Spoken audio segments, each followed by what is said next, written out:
para a sua vida. Glória a Deus.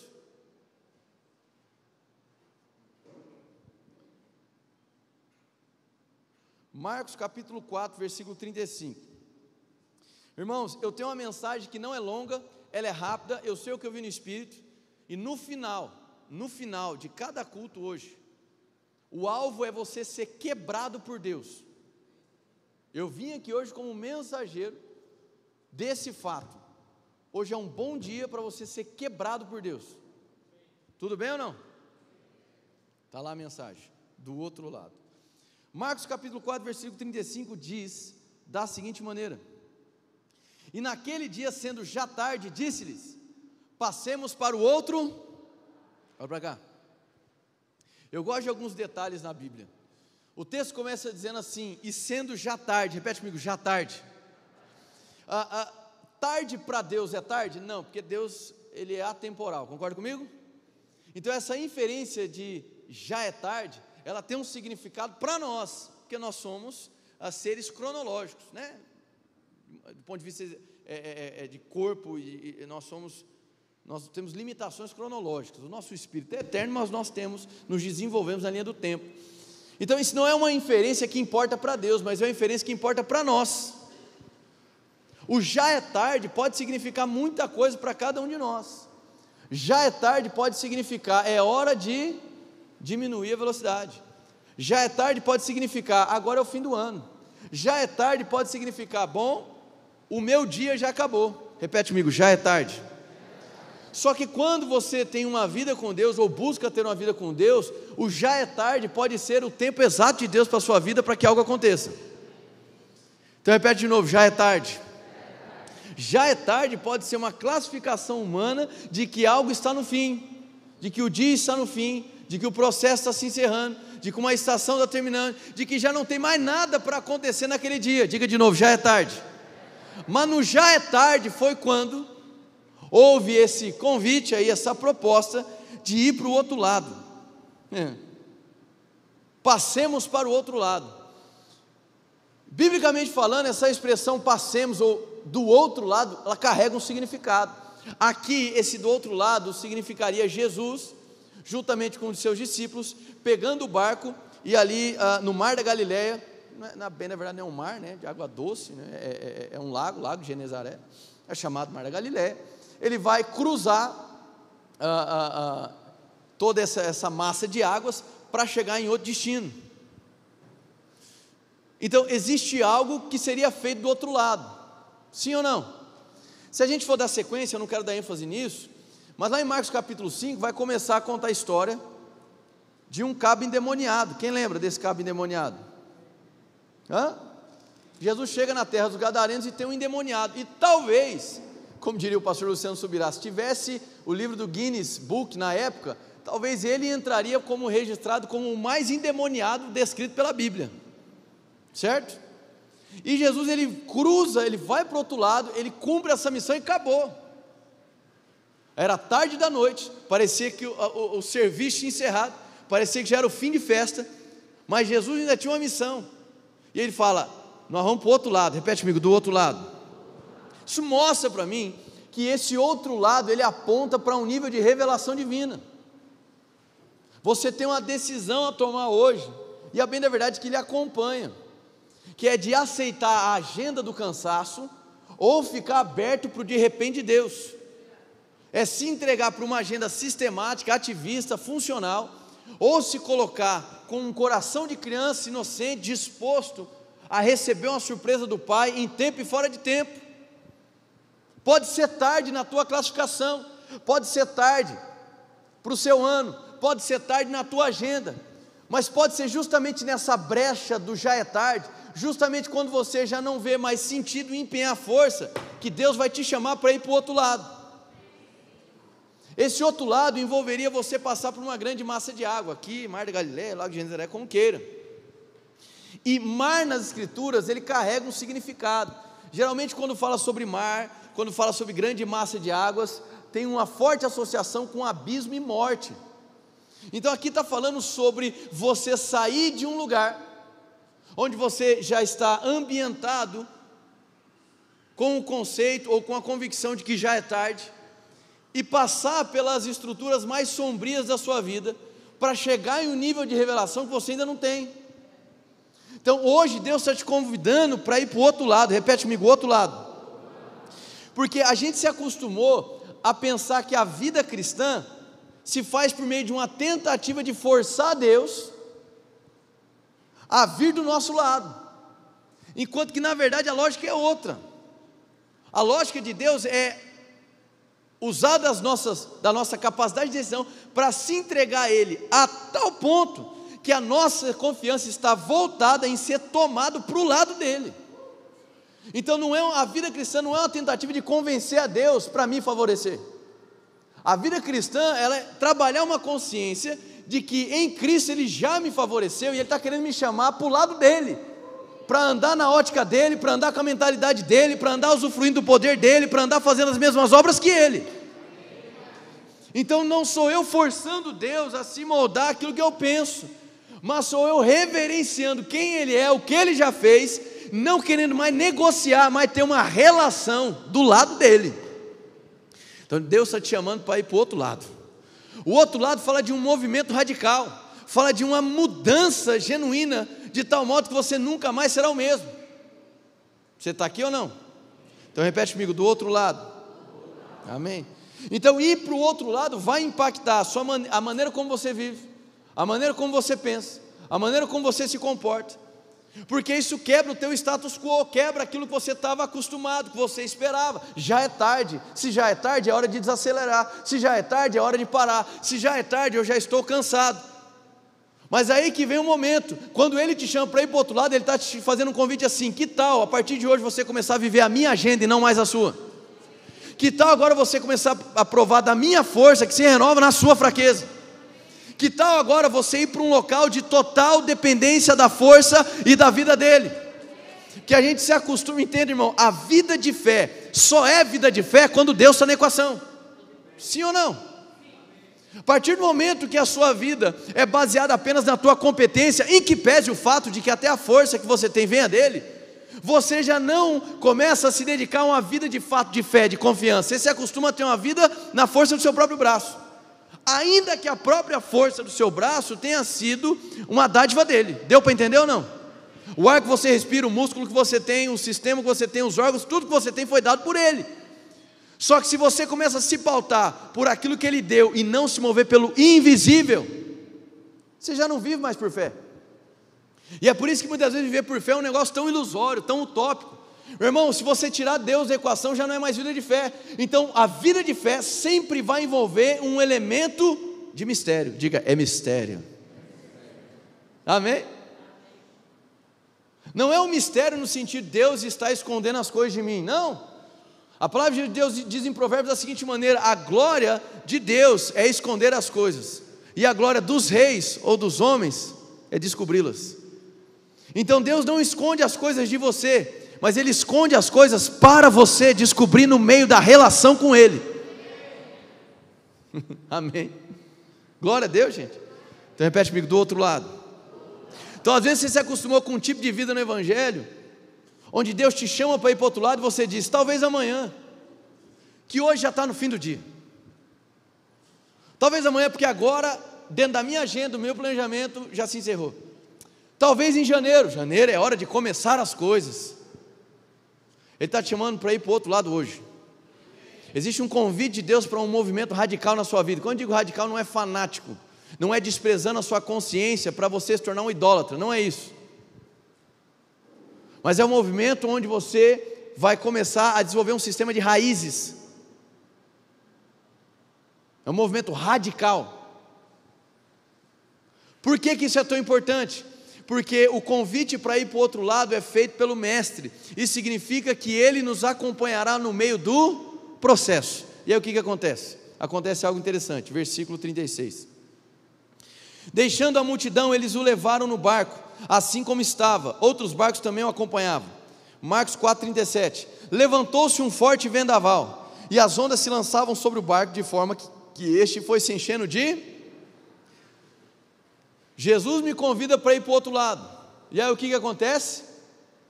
uma forte tempestade. E o que Jesus estava fazendo no meio da tempestade? Vamos lá. Dormindo, irmão. Isso é intrigante, convenhamos, não é? Jesus me convida para ir para o outro lado. Eu estava cansado no fim do dia e ele dorme. Amém? Ok. Eu elevei minha expectativa. Putz, isso aqui vai te ajudar, irmão. Putz, é de coração. Amém. Amém? É do fundo do meu coração que eu vou ensinar para você agora, tá bom? Às vezes Deus fala algo para nós e a gente eleva as nossas expectativas, certo? Sim ou não? Só que essa expectativa te deixa numa posição de ansiedade, na boa ansiedade aqui, tá? Vai acontecer, vai acontecer. Só que em vez de Jesus estar contigo elevando expectativa, o que ele está fazendo? Descansando. Presta atenção nisso, em nome de Jesus. A gente se acostumou a viver em igreja, elevando expectativa, ao invés de descansar na convicção. Deu para entender ou não? Então às vezes você está esperando como vai ser, enquanto que Deus deseja que você descanse no que já é. Amém, gente?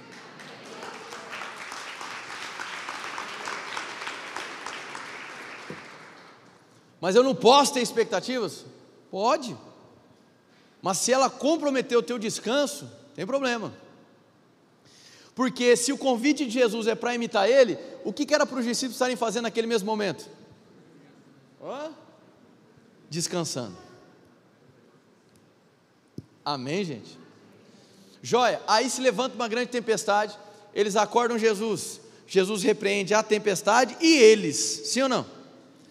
Vamos falar um pouquinho sobre tempestade.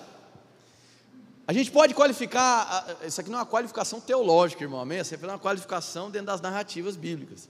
3 tipos de tempestades. Existem tempestades que são tempestades naturais, repete comigo, naturais. Natural, irmão, estava chovendo, ponto final, não existe o céu chorando, o diabo bradejando, nada disso. São tempestades naturais. Só que a Bíblia também fala sobre tempestades que são malignas. Sim ou não? Mas também existem as tempestades, isso aqui o povo vai me amar. Essas tempestades são dadas por Deus, irmão. Tem um amém. Mas existe. E o homem espiritual, a mulher espiritual discerne bem que tipo de tempestade que é. Vamos olhar para essa? Lente de aumento nessa tempestade.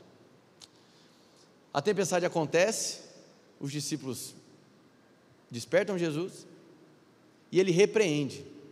Eu já vi gente falando bem assim, não, aquela tempestade foi Deus que deu e Jesus repreendeu para mostrar que ele é Deus. Irmão,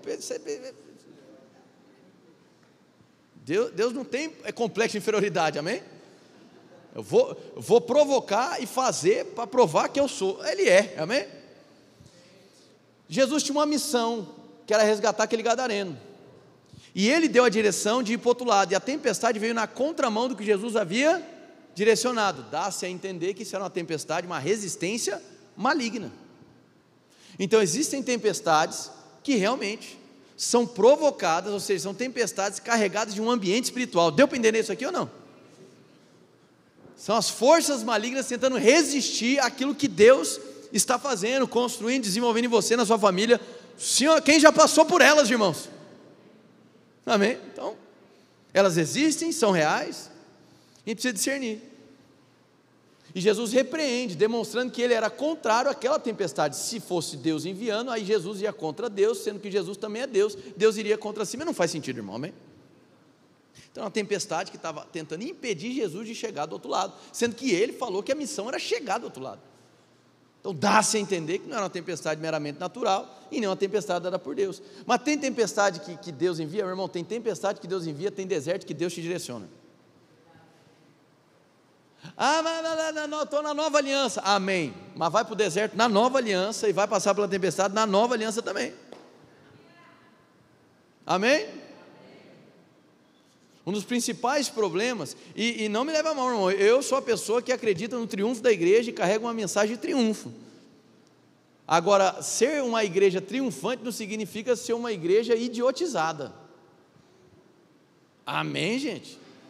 Que ignora a existência de cenários e que compreende, e que não compreende o fato de que Deus te envia para cenários e regiões inóspitas. Jesus Cristo foi levado aonde? Pelo Espírito Santo.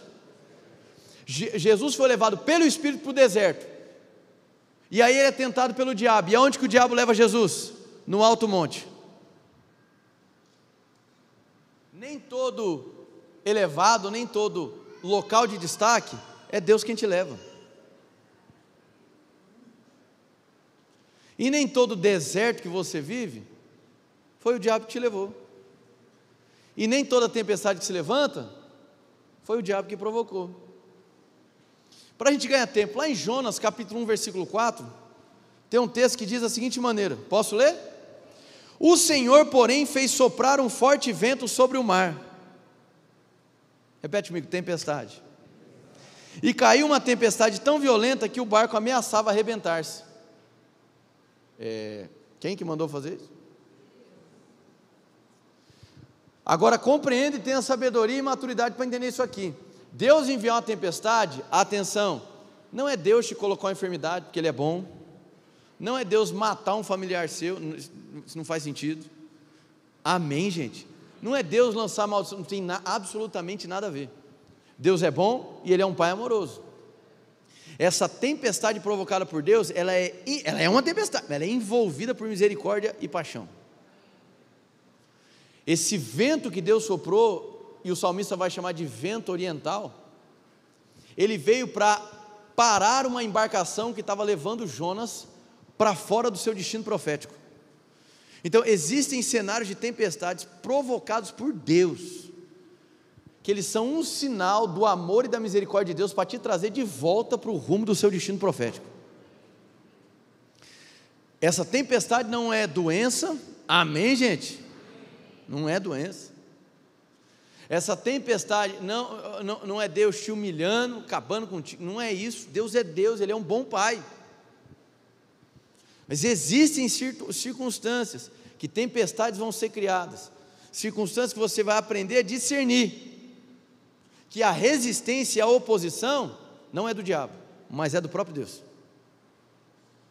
E isso acontece quando você tenta ir na contramão daquilo que Deus tem para a sua vida. Quem aqui já viu uma reportagem? Irmão, em nome de Jesus, coloque a sua atenção ao máximo aqui nessa mensagem. Quem já viu uma reportagem aqui não tem, mas dá para ver às vezes, de tornado, de tempestade, furacão que acontece nos Estados Unidos? Quem já viu? Aí aparece o repórter dentro como é que é o nome daquele negócio? Capa de chuva. Ele está na capa de chuva e o vento forte, já viu? Uma vez teve um cara que queria desafiar o furacão, e aí a perna dele levantar, ele ficava assim, e tentando. E eu estava assistindo isso, Deus falou comigo, falou assim, essa é a exata sensação de quem tenta resistir quando eu sopro o meu vento. Então quando o vento sopra, você tem duas possibilidades: ou você decide mudar a direção da sua vida e vai para o outro lado, seguindo o vento de Deus, ou você resiste ao vento de Deus. E quando você resiste ao vento de Deus, essa resistência por desobediência, ela atrai o quê? Tempestade. Deu para entender ou não? Essa tempestade não é para te ferir, te matar, de jeito nenhum, mas é para te tornar consciente de que você está indo para longe do seu destino profético. Você recebe isso com mansidão, irmão? Glória a Deus, amém. Então Jesus me convida para ir para o barco dele, Ele me convida para ir para o outro lado. Repete comigo, outro lado. Esse outro lado é uma mudança radical, esse outro lado é um outro nível de revelação, esse outro lado envolve conhecer Jesus de uma maneira que eu não conheço, envolve ter conhecimento de quem Ele é em um nível que eu não conhecia antes. Então o outro lado é para os famintos. Esse outro lado, ele não é para quem é irreverente. Esse outro lado não é para quem desconsidera o Espírito. Esse outro lado não é para quem não tem compromisso com o vento de Deus. Esse outro lado é para quem tem fome. Amém, gente? Só que para chegar nesse outro lado, esse processo vai envolver o passar por tempestade, sim ou não? Por isso que você precisa aprender que receber uma palavra de Deus não significa ausência de intempéries, ausência de oposição. Muito pelo contrário. Seguir Jesus é quase que uma garantia de que você vai sofrer oposição e resistência. Agora, o alvo não é ficar paralisado na tempestade. O alvo não é apenas se vangloriar de que Jesus está no barco. O alvo é chegar do outro lado. A revelação final está lá do outro lado. No processo eu aprendo com Ele. Mas Ele não deseja que eu apenas aprenda o começo do processo. Ele deseja que eu vá e vivencie o final do processo. Repete comigo: do outro lado. Deus está te chamando para ir para o outro. Amém. Vai para João capítulo 18, versículo 1.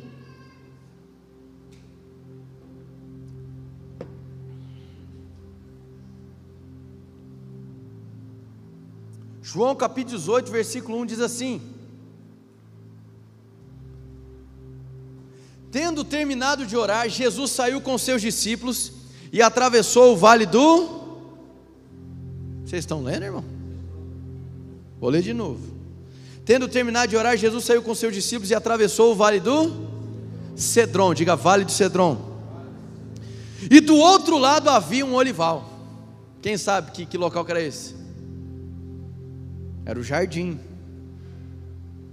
das oliveiras. Que local é esse? Getsemane, enfim. O local onde Jesus teve aquela oração, onde Ele falou com Deus, pedindo para entregar o cálice por 3 vezes. O local de profunda agonia e sofrimento de Jesus. O local onde Ele é entregue aos soldados. Tudo bem ou não? Então Ele sai da oração e Ele passa por um local chamado Vale do Cedron. Ele atravessou o Vale do Cedron. Só que o objetivo era chegar do outro. Perfeito. O que é o Vale do Cedron?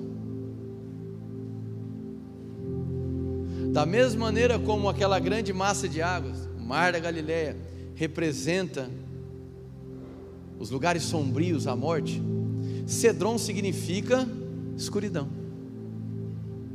E curiosamente, era justamente no Vale do Cedron que tanto o rei Josias quanto o rei Ezequias mandaram lançar fora e queimar as peças e elementos de idolatria. A saber, apenas toma nota. 2 Reis 23:4.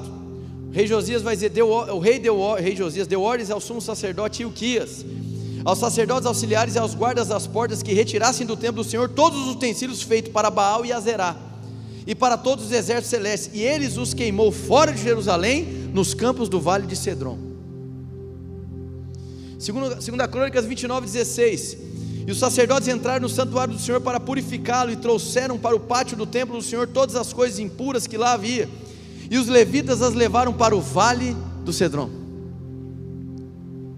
Então esse trajeto entre a oração, receber a direção de Deus, discernir o vento, para chegar do outro lado, vai envolver um trajeto onde você vai passar pelo local sombrio. Esse local sombrio é onde você reconhece que existem coisas que não vão ser compatíveis com o outro lado. As idolatrias que você alimenta, as mágoas que você carrega, a culpa, a condenação, o vitimismo, a mentalidade miserável, a mentalidade avarenta, a idolatria ao dinheiro, ao sexo, a idolatria à fama, elas têm a necessidade de serem lançadas e queimadas no Vale do Cedron. É no meio do processo, é nesse trajeto para chegar do outro lado, que você precisa se desvencilhar de tudo isso que é incompatível com a revelação de Cristo que você vai ter do outro lado. Então Deus está te convidando para ir para o outro lado. Só que esse convite não é apenas Deus, eis-me aqui. Não. Esse convite envolve um compromisso de dizer: Senhor, chega de fantasiar ídolos na minha vida.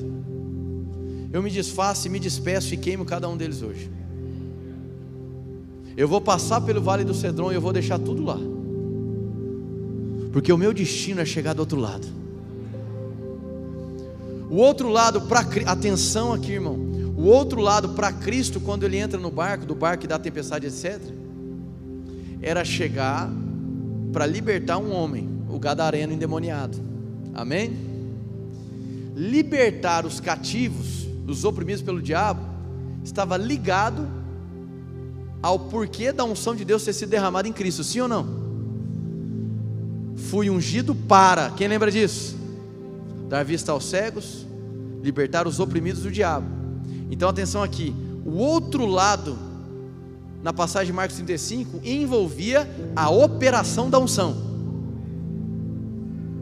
Eu tenho dito isso desde o primeiro semestre da igreja, às vezes eu lembro e falo de novo. A gente se acostumou com um tipo de mentalidade do evangelho, digo a gente, a igreja como um todo, onde a gente fica pedindo para ser usado por Deus por um momento. E ao invés de você pedir para ser usado em um momento, você precisa ter a consciência de que Ele te ungiu para uma vida. Ele vai te usar, mas não queira ser usado por Deus apenas em momentos. Comece a trabalhar a consciência, você foi ungido para uma vida.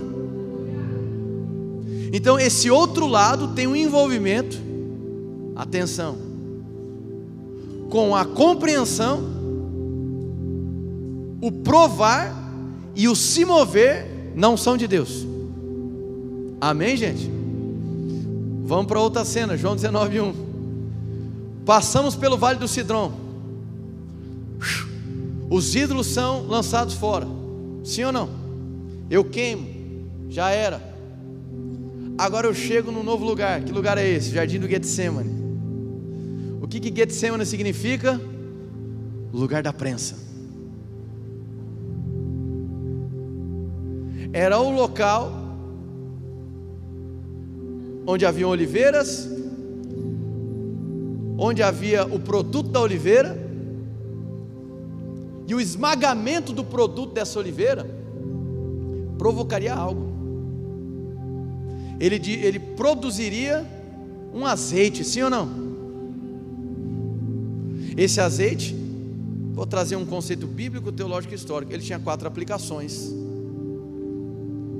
Para cada momento onde esse produto da oliveira era esmagado, para cada momento, primeira, segunda, terceira, quarta prensa, para cada prensa existia uma utilidade. A primeira prensa era para produzir o óleo da unção. Repete comigo, óleo da unção. A segunda prensa era o azeite extraído para alimento. Repete comigo, alimento. A terceira prensa envolvia o óleo, o produto ali era um óleo que seria utilizado para iluminação de luminárias. Então repete comigo, iluminação. E por último, na quarta prensa, o restante desse produto, ele era utilizado como um sabonete, um sabão, propriedades detergentes para purificação. Repete comigo, purificação. Então do outro lado é um local onde você vai aprender, vai compreender, vai receber e provar, e também se mover com a unção de Deus. Às vezes você se questiona, por que eu não tenho visto tanto poder na minha vida? Porque às vezes você nem quer sair do lado que você está. Às vezes está tentando forçar Deus a te favorecer, sem querer atravessar Cedron. Por que eu não vejo mais poder na minha vida? Porque às vezes você está tão atolado, dando desculpa para conservar os seus ídolos, que você não dá espaço para receber, provar e se mover na unção de Deus. E essa unção de Deus, ela tem aplicação quádrupla. Te unge para uma vida, capacidade, habilidade dos céus, poder disponível, é alimento para a sua vida. Jesus é o pão da vida. Ela te traz iluminação, que é aquele que é movido pelo Espírito Santo, aquele que é guiado pelo Espírito Santo, ele revela a natureza de um filho maduro de Deus, ou seja, ele anda na luz da palavra, e ele te purifica. Então, ao invés de você ficar se perguntando, por que é que eu não tenho visto mais poder, você deveria se questionar, por que é que eu ainda não decidi ir para o outro lado? Ao invés de você ficar se perguntando por que é que o poder opera em um, mas não opera em mim, você deveria começar a se questionar: por que é que eu não decido de uma vez por todas em queimar tudo aquilo que está me impedindo de chegar do outro lado? Porque Deus não quer te usar para um momento, Deus te ungiu para uma vida. Então hoje é um ótimo dia, irmão. Desculpa falar de novo da Eden's Week, mas as últimas 2 semanas, tanto eu quanto a equipe pastoral, a gente vem sofrendo ataques, tempestades do Satanás, amém? E à medida que a gente vai amadurecendo, não quer dizer que a gente é perfeito, mas a gente vai amadurecendo, não quer dizer que a gente não se angustia, mas à medida que a gente vai amadurecendo, amém? A gente vai aprendendo, irmão, a interpretar as coisas a partir da ótica do Espírito. E uma das coisas que eu aprendi ao longo da minha caminhada, diante de perseguições, opressões, etc., é que por trás de toda afronta existe um grande rompimento.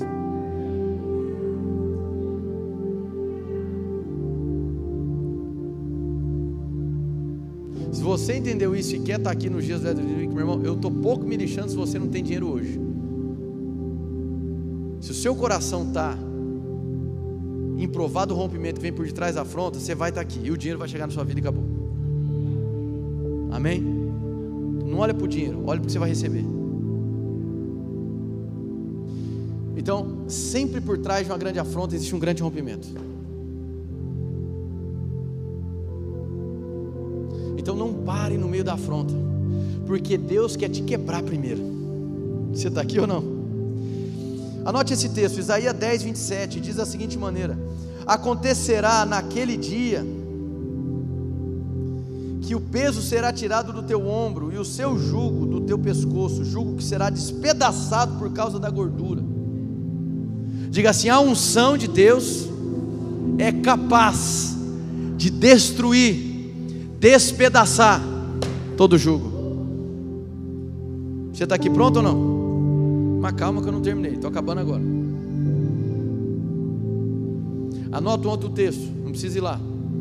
2 Coríntios 4, 17 e 18 diz assim: porque a nossa leve e momentânea tribulação produz para nós um peso eterno de glória muito excelente, não atentando nós nas coisas que se veem, mas nas que não se veem, porque as que se veem são temporais e as que se não veem são eternas. Calma. A gente se acostumou diante da tempestade a reclamar da tempestade, quando a gente deveria aprender o que a gente pode absorver da tempestade. Por quê? Os ventos contrários provam os fundamentos. As tempestades, elas vão te desnudar e vão revelar para onde os teus olhos estão apontados. Você está aqui ou não? Uma tempestade maligna, é contra você, só que ela é pedagógica, porque ela vai revelar, vai te mostrar para onde estão os teus olhos. Então você pode olhar para a tempestade e desesperar, ou você pode olhar para a tempestade e aprender e descansar. Você está aqui ou não, irmão? Agora atenção aqui. Quem é que definiu que a tribulação era leve e momentânea? Já parou para se perguntar isso? Aqui está dizendo, porque a nossa leve e momentânea tribulação. Mas quem é que definiu, quem é que qualificou que a tribulação era leve e momentânea? 3 perguntas: Deus, diabo ou apóstolo Paulo? Foi Paulo, irmão. Não foi Deus quem definiu, não foi o diabo quem definiu, foi Paulo. Mas peraí, Paulo que passou. Opa, eu preciso aprender algo aqui. Quando eu estou diante de uma tribulação, eu tenho 2 caminhos: ou eu me permito ser definido por ela, ou eu defino o peso e o tempo que ela vai atuar. Amém? Ou você se entrega e ela começa a construir um estado permanente, ou você se posiciona contra ela, convicto em quem ele é, e você a qualifica em peso e prazo. Já ouviu aquela música? Está sofrendo, louve, está chorando, louve. Vamos entender o louvor aqui como se posicione? Pode ser ou não? Então está sofrendo, se posiciona. Está chorando, se posiciona. A afronta é grande, se posiciona. Por quê? Se você não definir o peso e o prazo, a tribulação te define e te enrosca no meio dela. Então eu preciso aprender com esse processo, com a navegação até o outro lado. Por quê? Porque no outro lado é onde eu vou ter contato com a unção. E hoje você vai provar da unção em movimento. Mais e mais. Amém? Manifestação de poder, cura, sinais, milagres, Deus intervindo. Vai acontecer coisas gloriosas. Já está acontecendo, mas com mais intensidade. Hoje. Amém? Agora atenção. É uma unção que despedaça todo jugo. Então diga assim: a unção destrói todo jugo. Amém. A expressão despedaçar de Isaías capítulo 10, 27 é a expressão Shabal, que fala de destruição. Agora tem uma outra expressão muito próxima de Shabal, que é a expressão Shabar. Eu amo Jesus, irmão. Que é a expressão que é utilizada em Salmo 51, versículo 17, que é quando Davi se arrepende e diz assim: os sacrifícios que agradam a Deus são um espírito quebrantado, um coração quebrantado e contrito, ó Deus, não desprezarás. Essa expressão, meu irmão, guarda isso aqui em nome de Jesus. Essa expressão Shabar, quer ouvir o que ela significa ou não? É a palavra quebrado em hebraico. Significa rasgar violentamente, esmagar, derrubar, quebrar. Como o hebraico é uma língua com interpretação descritiva, essa expressão ela foi utilizada para descrever os navios que haviam sido estilhaçados e rasgados de proa a popa devido aos ventos ferozes e selvagens. Também foi usada para descrever a ação de rasgar e romper bestas vorazes que realizavam nas suas presas, o que as bestas vorazes faziam nas suas presas. Então presta atenção nisso aqui, e eu fecho com isso aqui, irmão. Eu comecei a mensagem dizendo que Deus queria te quebrar, ou não é? Porque se Deus não te quebrar, você não vai provar da unção que quebra as outras coisas. Se você não for quebrado por Deus, o que é isso? Se não for destronado os ídolos, se não for destronado uma velha maneira de viver, se não for destronada a sua velha mentalidade, não tem como o novo florescer. Para o novo surgir, o velho tem que ser destruído. Então se você não for quebrado por Deus, você não prova da unção que quebra as demais coisas. Amém, irmão? Então diga: do outro lado. Para chegar do outro lado, você tem que querer ser quebrado por Deus. Porque quando você é quebrado por Deus, o genuíno aparece. Deus está te convidando para você de uma vez por todas permitir com que as máscaras que você se acostumou a utilizar sejam rasgadas de uma vez por todas. Porque Deus não quer que você viva de aparência, Deus quer que você seja moldado à essência. Isso não é frase de efeito, irmão, que eu não preparo frase de efeito, eu vou falando o que o Espírito fala. Amém, irmão? Então agora fica de pé no seu lugar.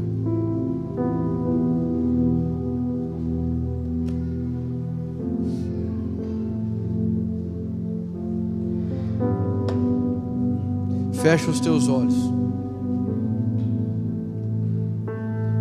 Eu tenho uma oração e um convite ao altar para fazer. De olhos fechados. Primeira oração eu quero fazer também um convite. Se você está aqui hoje e o seu do outro lado hoje significa: eu quero entregar minha vida para Jesus, eu quero me assentar com a mesa com o Rei. Ele está estendendo a mão e te chamando para essa nova vida. Então se você está aqui hoje e deseja conhecer Jesus, eu quero orar por você. Se você hoje quer abrir o seu coração para Jesus, irmão, isso daqui não é experiência religiosa, é ser inserido numa relação com aquele que te amou primeiro. Se você hoje decide abaixar suas guardas, abaixar sua guarda e se entregar para Ele, entregar o seu coração, não é virar membro da igreja, não é virar membro do pastor Henrique, não é isso, é entregar seu coração para Jesus. Não é uma experiência de denominação, isso é uma experiência espiritual. Se você está aqui hoje e deseja conhecer Jesus, entregar seu coração para Ele, levanta a mão bem alto que eu quero orar por você. Se você está aqui hoje e deseja, pode ficar com a mão levantada. Glória a Deus pela sua vida. Fica com a mão levantada. Glória a Deus pela sua vida. Pode ficar com a mão levantada. Quantos mais querem conhecer Jesus? Glória a Deus, veja a mão levantada lá. Quantos mais querem conhecer Jesus hoje? Levanta bem alto a sua mão que eu quero orar por você. Glória a Deus. Glória a Deus, outra mão levantada ali. Quantos? Eu sei que tem mais gente. Glória a Deus, outro lado. Quantos mais querem ir para o outro lado hoje para conhecer Jesus? Vocês que levantaram as mãos, fica com a mão levantada. Eu vou estender o convite. Talvez você um dia até chegou a entrar no barco, mas a tempestade veio, você titubeou e voltou para trás. Se você hoje quer voltar para Jesus, estava frio, estava longe, mas hoje quer voltar, levanta a sua mão. Hoje também é uma manhã de reconciliação. Glória a Deus pela sua vida. Quantos mais querem hoje conhecer Jesus ou voltar para os braços dele? Levanta bem alto a sua mão. Glória a Deus. Aleluia, aleluia. Glória a Deus. Eu sei que tem mais gente. Eu sei que tem mais. Eu não fico insistindo, meu irmão, porque Jesus não é banana na feira para ficar gritando e insistindo. Quem mais quer conhecer Jesus hoje? Ou voltar para os braços dele? Glória a Deus, amém. Vocês que levantaram as suas mãos, eu gostaria de orar por vocês e apertar a mão de vocês. Então eu queria convidar todos vocês que levantaram as suas mãos. Vem aqui à frente rapidinho, eu quero apertar a sua mão e orar por você. Pode sair do seu lugar rapidinho, vamos lá, vamos lá, vamos lá.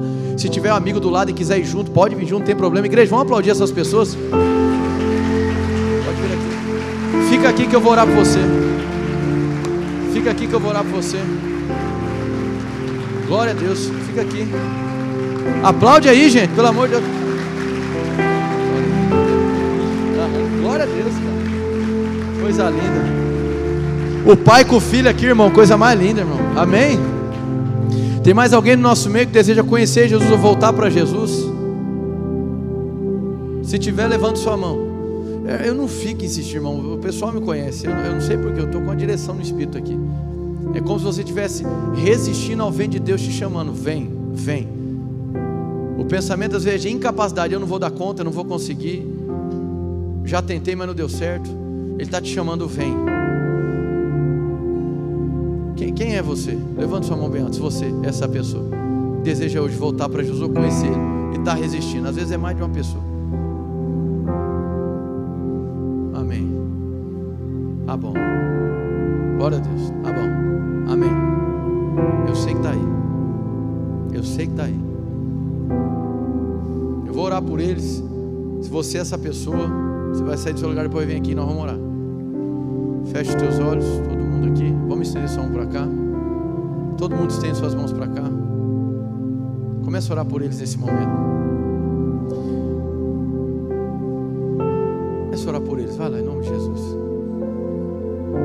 Cara, Deus está falando. São duas pessoas. Deus está falando com duas pessoas aqui, te chamando para perto dele. Você está resistindo. São duas pessoas. Cara, não perde tempo não, cara. Não é religião, não perde tempo com ele não. Não perde tempo com isso não. Ele está te chamando para nova vida. Não perde tempo com ele não. Resiste não, irmão. É pela sua vida, é para o seu bem. Eu sei que tem, irmão. Oh, aleluia. Meu coração queima, meu coração se constrange. Glória a Deus.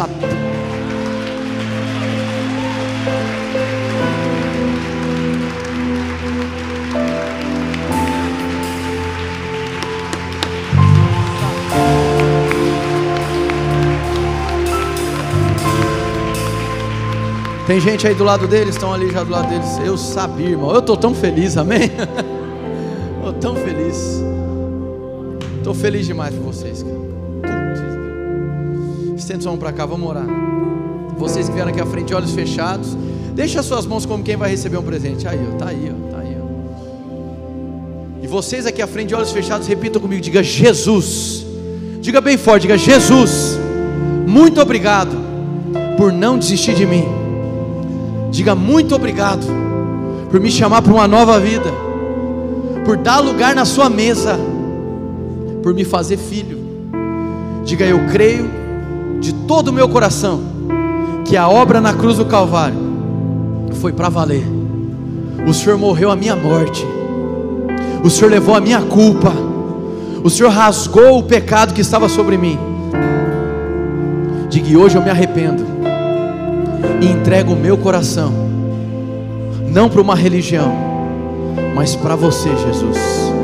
Digo, meu coração é seu, os meus pensamentos eu te entrego. Diga, as minhas palavras são suas. Diga, muito obrigado, Deus, porque hoje eu entrei aqui como uma criatura, mas eu saio daqui na convicção de que você é meu pai e eu sou seu filho amado. Em nome de Jesus, dá glória a Deus. Sejam bem-vindos à família de Deus. Abraça eles aí, abraça, vem cá, abraça eles aí, abraça eles aí. Abraça essa turma aí, dá um abraço neles.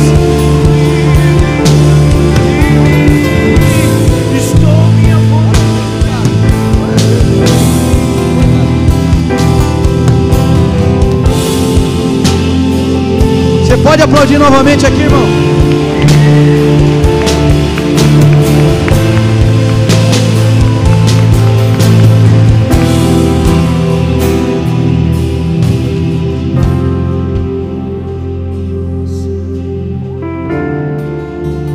Glória a Deus. Último ato. Compreenda esse último ato como tchau, ok? Então eu vou fazer esse último convite ao altar.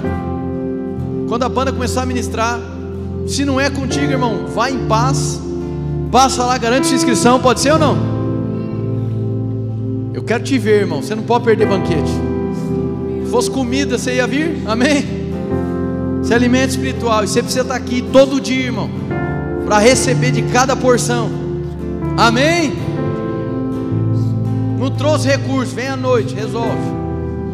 Eu quero fazer um convite para aqueles que são famintos e querem ir para o outro lado. Tem alguém aqui que quer ir para o outro lado, irmão? Então meu papo é contigo.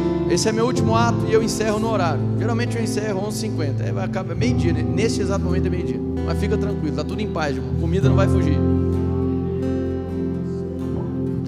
Eu quero te convidar para vir para o altar. Eu, os pastores e minha equipe, a gente vai orar por você. Amém? Eu vou fazer uma oração para encerrar aqui. Essa oração é o beijo, tchau. E se Deus falou contigo sobre tomar uma decisão hoje de ir para o outro lado, você vai vir para cá. Algo vai ser liberado sobre a sua vida. Nós acreditamos na doutrina de imposição de mãos. Amém? Hoje é o dia de você lançar fora toda a porcaria no Vale de Cedron, porque está na hora de você começar a provar da unção. Pessoas vão ser curadas aqui para curar. Pode ser? Você vai vir para ser quebrado, para provar da unção que quebra. Esse é o alvo. Senhor, em nome de Jesus, eu quero lhe agradecer pela tua boa palavra, pelo teu Santo Espírito. Como o Senhor é bom, Pai. Como o Senhor é bom. Insiste em seres falhos, insiste em seres limitados. Como o Senhor é bom. E nós estamos aqui, Senhor, para assumir um compromisso contigo. Muito obrigado, Pai, por cada família, por cada pessoa. Que essa palavra seja viva nos nossos corações e na nossa consciência. Em nome de Jesus. Amém, amém. Se Deus falou contigo e hoje é o dia para você ser quebrado, vem aqui para o altar, se ajoelha, vai se ajoelhando aqui. Glória a Deus, glória a Deus. Não precisa aplaudir para encerrar o culto, está tudo na bênção. Se você é um cara que Deus já falou contigo e está em paz, e você vai embora, vai na paz, beijo no coração, se inscreve, não deixa de se inscrever hoje, senão vai acabar as vagas.